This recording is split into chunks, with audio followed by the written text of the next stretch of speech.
Okay, 10:25 a.m. on Saturday morning. We left Rush Riders headquarters at midnight. We got here right about 6:30. And that was with a 1-hour rain delay and a 30-minute lunch. So about 5 hours it took us to get down here. We've had light rain almost the whole night while we were on the road. So not a lot of worries about the ash particles, because it had rained before we got here. So of course that makes everything heavy and stick to the road. Got a little bit on the radar.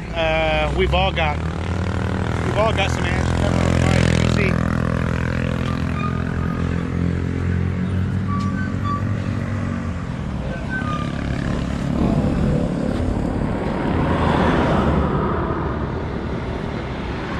It's just like caked on there, because it all went on there wet, you know, this morning when we were on the road. So what we are doing is we are just outside a little town called Balayan, and we're waiting for a truck that's coming. Apparently one of the senators that Rush Riders support sponsored a big truck that's coming with a bunch of relief aid for the people that are in Balayan. We went there to the shelter, or to the evac center this morning. The truck's going to keep coming from this direction. What's going to happen is when the truck gets here, you can see we're all parked here on the side of the road. This is how many showed up to ride down to Batangas this morning. Boy, we're tired too. No sleep. No sleep Friday night.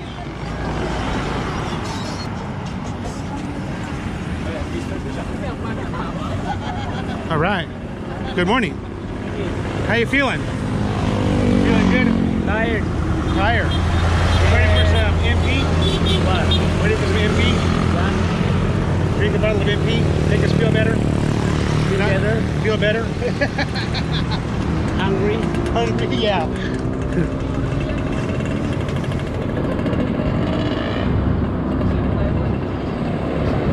Hello.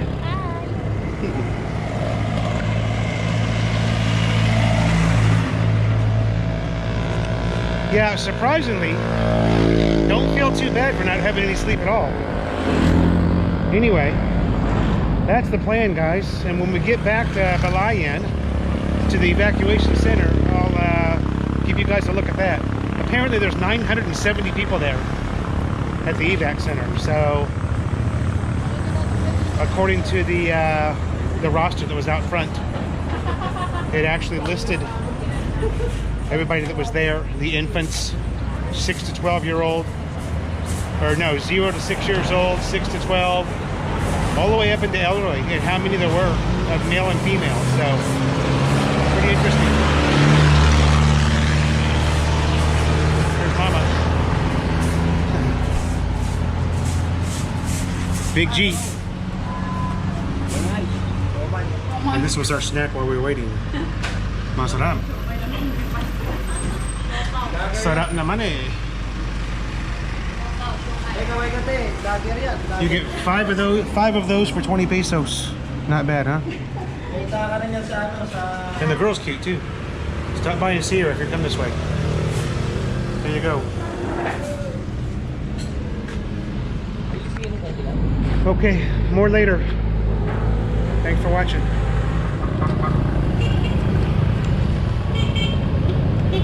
Everyone's getting excited. I guess the trucks are here. Ayaw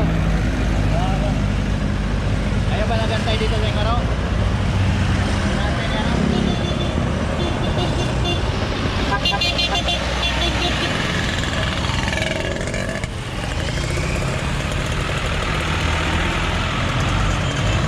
Jiggy Manicod.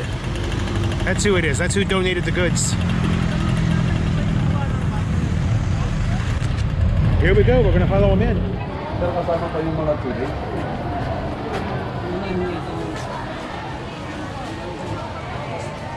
baka kailangan nyo ng assistant namin. Marami kami din ng opisyalis para madali po ang trabaho natin. Ito na lang po, yung pong mga tubig. Teka lang, Para ho, marami ho kami din eh. Sige, sige. Para ho nadadali tayo po sa baka ho po lang, mapapatigil tayo. Yeah.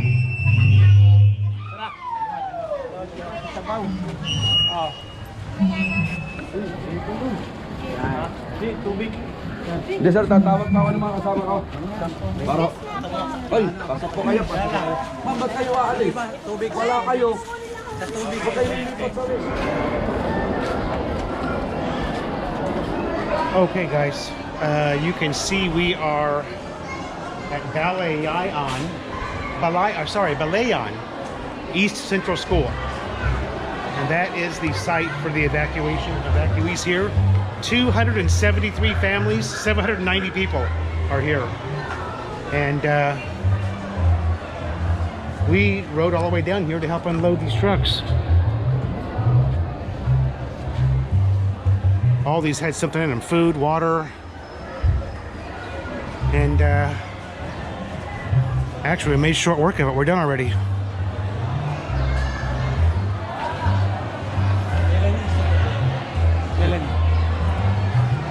Oh, she's up on the stage.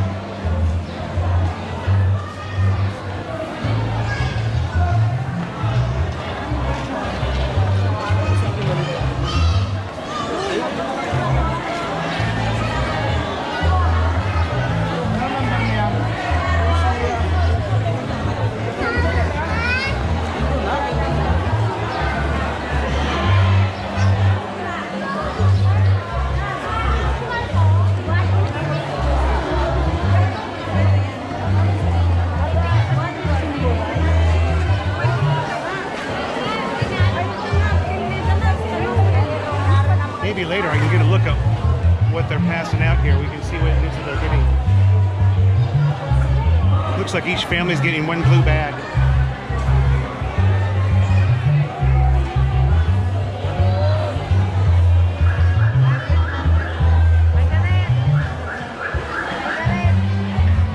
Oh, I see another vlogger up there.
we're doing today.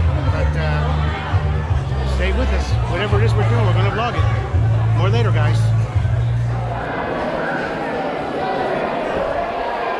Okay, we are at the second venue now.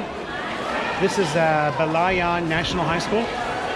Here we've got 126 total families, 463 people are evacuated here. More of the same. We're going to unload these trucks, pass out some more stuff for these people.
Dito po sa Balayan, na taga Balayan Water District naman ang Sortado. Thank you so much.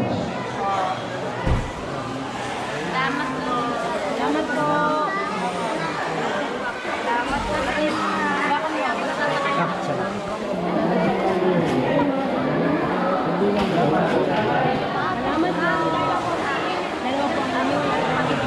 po. Salamat po.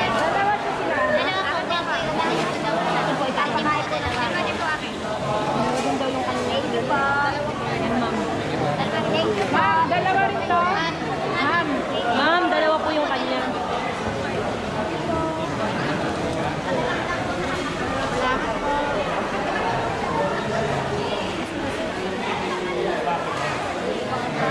Salamat po ulit, Sir Gigi. Thank you so much.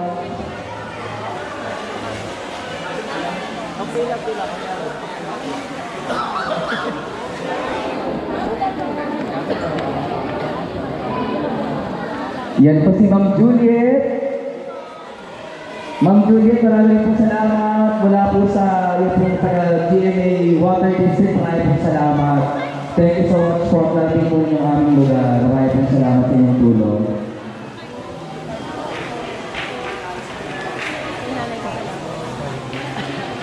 Maraming salamat.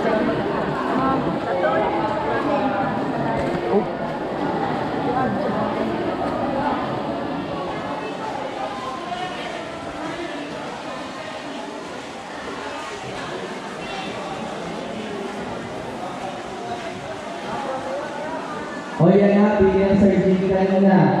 Meron tayong 4 na bagong There you go. nebulizer dyan sa Balayan National High School. Help desk. Kung may mga batang hihika or mga ibang hihika, feel free na magpa-nebulizer dyan. Provided, syempre, na yan ay cleared ng ating mga doktor. Syempre, importante kasi yung nebulous.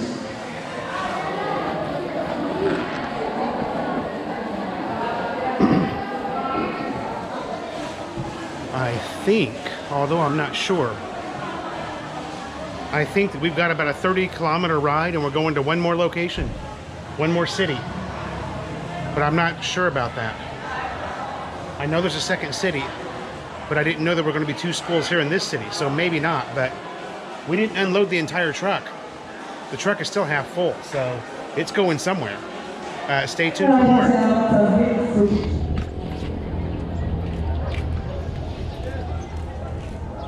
All right, we are at now school number 4, Balayan Adventist Elementary School.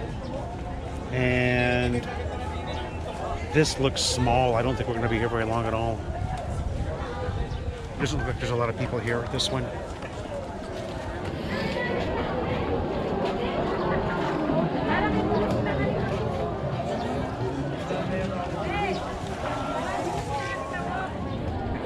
Check out this guy.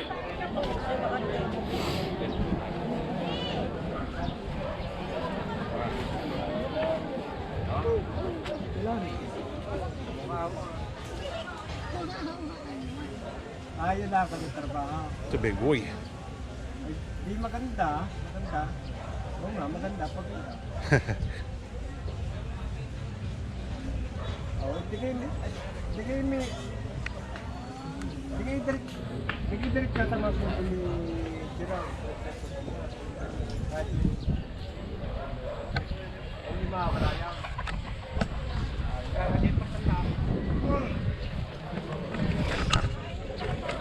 Oh, we're so glad it's winding down. Everybody's so tired, you know. We all left at midnight last night. It's what time is it now? 2:24. 2:24 Saturday afternoon. Anyway, guys, that's what we're doing. Like I said, this looks super small, so I don't think we're going to be here very long at all. So thanks for watching. More later. Oh, by the way, I got something in my eyes when I was riding. That's why I look like I'm crying. See you later, guys. So, yung paggamit lang po, bago nyo gamitin, consultan nyo muna sa reporter para sigurado tayo lahat. Pero mga bago po yung gamot na nandun. Next year pa, tsaka 6 taon. Ang laman po nito ay delata, bigas, toothpaste, sabon, shampoo, diaper sa mga baby. Makakatanggap po ng sa bigay niyo na lang po sa meron din ng deodorant. Pero wala ka lang.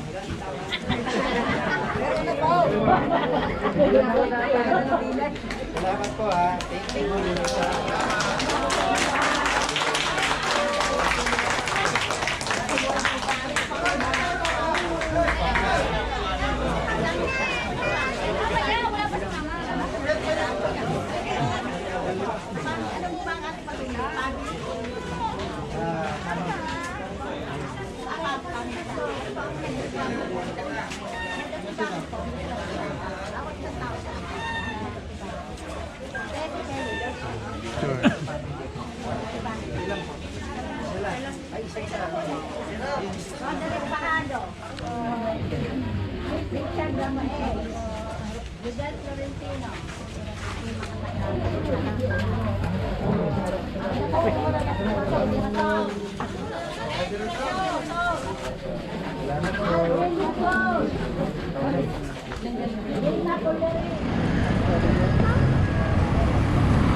Okay, fifth and final school, Sampaga Elementary School.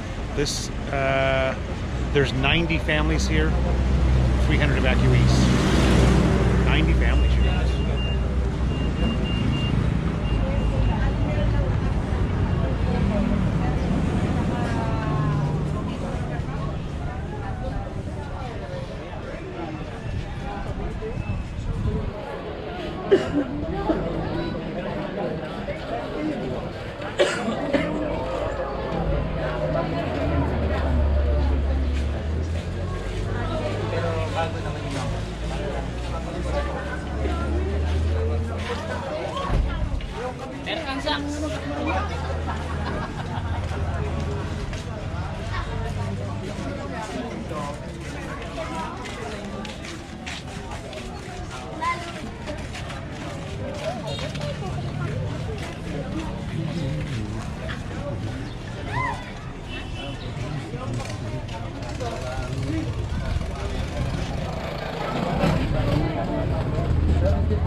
All right.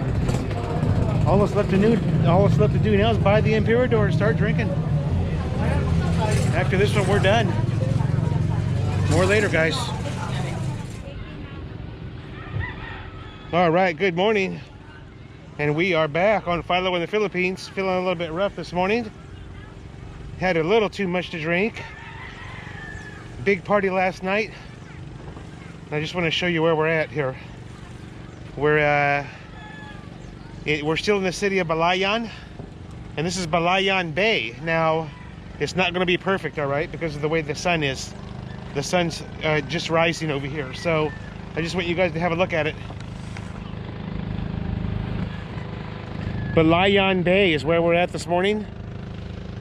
We spent the night here. Rush Rider spent the night here with a relative of our president. Look at the sand here, it's black. Black sand beach. I asked if this was ash from the crater, and no one can answer that for me, so I don't know.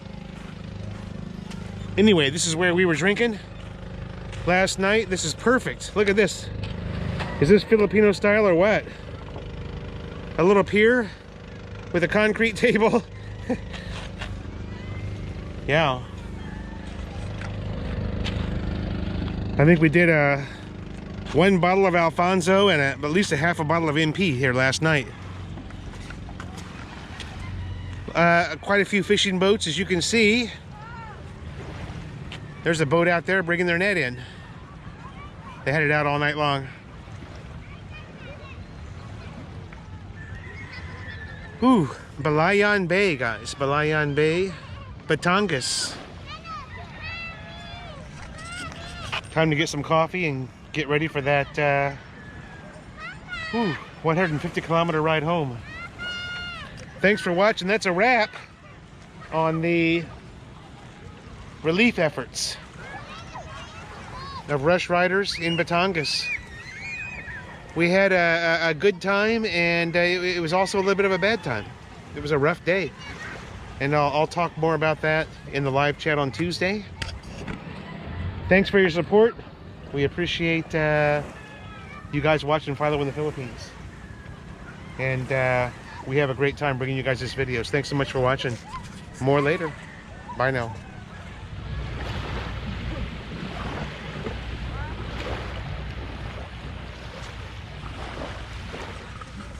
Well, this boat just came in. We thought maybe they'd have some fish to show off, but apparently not. They were out there pulling a net in. But it doesn't look like they have anything. They don't look too excited right now.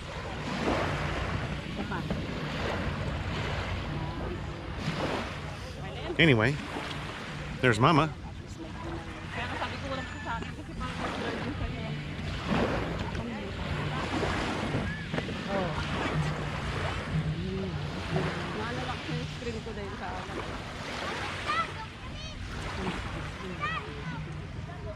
Why? Strike a pose, Mama. Strike a pose. Wow. Joke lang! Patay tayo yung sun. Layo pala. Ano yung huli niya na isda? Huli kayo isda? Ooh, Malapit sa Manila. coffee and MP. Sabi ng cousin ko, mushroom sa dagat. Gago. The perfect breakfast. Jellyfish yan.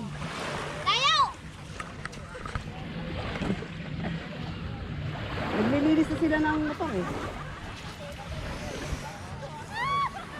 Pasa mo sa akin lang. Sige. Ikos ko muna si Kuya Randy. Ang layo na kuha mo. Tumayo ka masyado. Para kita yung... Pretty awesome here. Ikos ko muna si Kuya Randy, yung nagbabakla-bakla siya. Oh, dito? Kailan nagbakla?